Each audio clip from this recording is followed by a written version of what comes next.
Guys, Perdana Menteri mengumumkan peruntukan khas untuk Sabah naik secara mendadak daripada 300 juta kepada 600 juta. Tapi persoalannya, kenapa umum sekarang? Kenapa ketika beberapa minggu lagi sebelum pilihan raya negeri Sabah dijangka berlangsung dan kenapa bukan selepas pilihan raya? Langkah ini sebenarnya menimbulkan tanda tanya yang sangat besar bila kerajaan mengumumkan kenaikan bajet sebesar ini menjelang pilihan raya. Kita semua tertanya-tanya, adakah ini benar-benar soal pembangunan negeri Sabah ataupun sebenarnya strategi politik untuk memenangi hati pengundi sahaja? Kita tidak menolak hak Sabah untuk menerima peruntukan sebesar itu yang lebih besar. Tak kisah, tak ada masalah sebab negeri Sabah memang layak menerima. Malah sudah lama mereka menuntut peruntukan sebesar itu.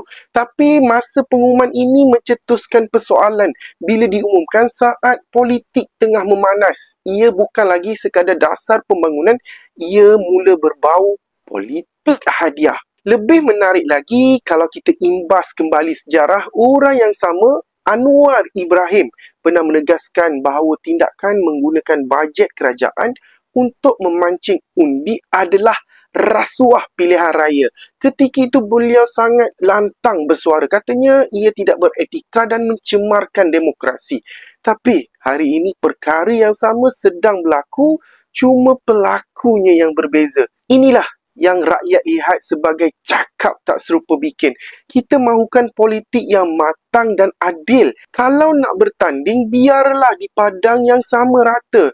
Bukan satu pihak yang datang dengan kekuatan jentera kerajaan dengan berbajet berbilion-bilion, sedangkan pihak lawan hanya berkempen dengan kemampuan sendiri tanpa peluang, tanpa kuasa, tanpa bajet yang menjanjikan apa-apa. Kerana akhirnya yang menentukan keikhlasan bukanlah angka dalam bajet, tapi niat sebenar di sebalik pengumuman itu sendiri.